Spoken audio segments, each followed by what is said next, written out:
Being the president of a country comes with a lot of power and even more responsibility, and our political leaders have to make some of the most difficult decisions out there, and it happens that sometimes those decisions can cost the people living within the country. From confessions of failure to confessions about what may lay on the horizon, we've got a bit of a serious one today. What is up, Top 10 fam? Welcome back. I am your host today, Olivia Kosolofski, and today we are covering the top 10 haunting confessions by presidents. Starting off in our number 10 spot, we have the president of Sri Lanka. The Sri Lankan president admitted quite recently that his government has not been delivering as the country is currently in a state of emergency. The president's office quoted him as saying, "The people may have a sense of displeasure towards me and the government for not delivering as they expected. I accept that. Not only me, but all ministers and members of parliament should accept it." The state of emergency in the country has come from a shortage of foreign currency due to a lack of tourists because of the COVID-19 pandemic. This has hindered the country in their ability to import goods, which led the government to impose the state of emergency as well as rationing. There are private economists who suggest that the economic struggles of the country predate the pandemic, but even if that is true, the pandemic certainly didn't help. While it is nice to see transparency from a president, there's no doubt that a confession like that is harrowing for those who live in the country and need support and answers. In our number 9 spot today, we have the president of Cuba. In July of this year, Cuba saw some massive anti-government protests, which were the biggest seen in the country in 25 years. The last time there were protests this large, it was when the then president, Fidel Castro, went into the streets to personally try and calm the masses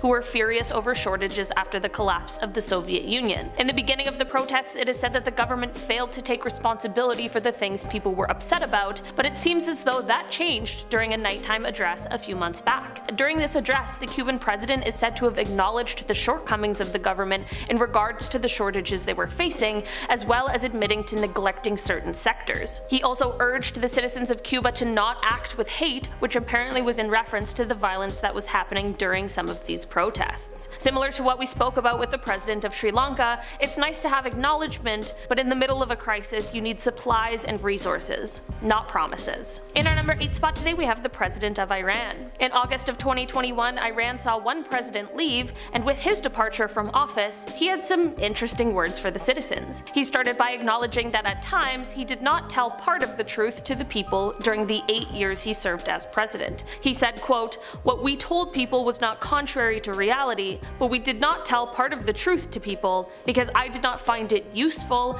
and I was afraid it would harm national unity." He didn't go on to elaborate about what exactly this means or if there were any particular elements he remembers not disclosing that he wanted to get off of his chest. I of course know that not everyone needs to know everything, and sometimes knowing only half the truth might be in your best interest, but it's a little daunting when that is not only told to you, but by the president of your country. It just makes your mind go to crazy places and start thinking of some pretty wild conspiracies. In our number 7 spot today, we have the president of Tanzania. In February of this year, 2021, Tanzania's president made an address where he acknowledged that the country was having a major coronavirus problem. This was a huge move because for months prior to this, the government had been claiming that the disease had actually been defeated by prayer. The announcement came after the passing of a high-profile politician as well as the president's chief secretary, although the cause of death was never announced or revealed. The number of coronavirus infections in the country in February had not been updated since the previous April because of the insistence that it had already been defeated. While many countries also had to face these sort of announcements,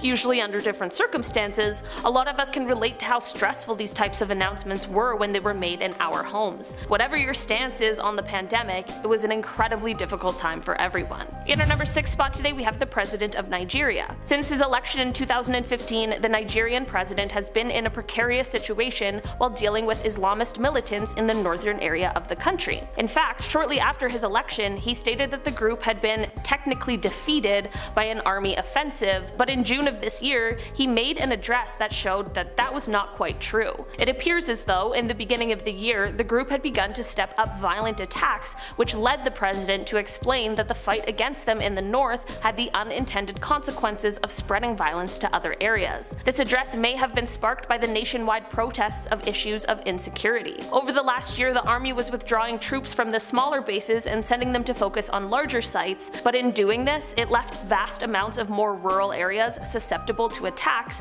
which cost people their lives. The address the president gave basically saw him confess to the failure of ending the violence and saw him send condolences to the families of the victims. In our number 5 spot today we have the President of Mexico. Just a few months ago, in August of this year, a journalist had their life taken in Veracruz. This horrible incident occurred just 1 week after another journalist was taken, robbed, and threatened. This led to the president of the country making a statement in which he acknowledged the country's protections for journalists are inadequate. It is said that the country is the most dangerous place for journalists in the Western Hemisphere, so it's of course of the utmost importance that this issue is taken seriously, which I do believe the presidential address showed. During the statement he said, quote, "I'm going to propose that a revision is made of the protection mechanism for journalists. Perhaps it is not the most effective, the most convenient, and it must be revised." In our number 4 spot today we have the President of South Africa. The current President of South Africa once served as the deputy of the former president for 4 years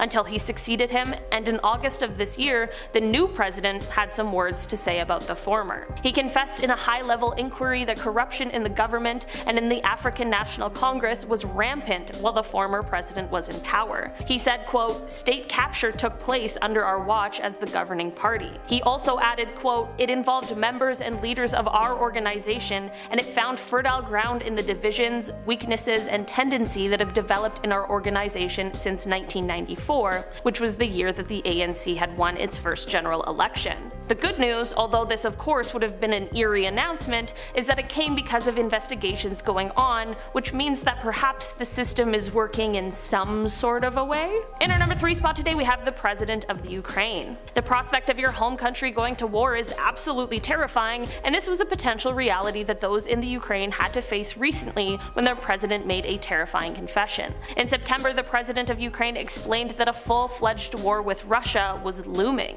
The good news here is that all agree that this would be a mistake and a bad thing, and there are talks on how to best avoid this situation, but how frightening would that be? Russia is an extremely powerful country, but even if they weren't, the idea of your country possibly going to war is an absolute nightmare. As of right now, Moscow explained that they have no planned military actions, which is a good sign coming from Russia, and like I mentioned before, everyone, including the President of Ukraine, can agree that this would not be the best, most positive outcome, and it is said that the issues the two countries are facing are being dealt with through international organizations. In our number 2 spot today we have the President of the United States. Earlier this year the world saw the collapse of the Afghan government and the takeover by the Taliban, and after this came a confession from current United States President Joe Biden. This scary time came during the decision to pull the US troops out of the country, and the address made by President Biden saw him admitting that the entire situation did unfold a lot more quickly than they had anticipated. Despite this admission, he stands by his decision to remove the troops where the US had fought the nation's longest war. He went on to say that, quote, "I stand squarely behind my decision.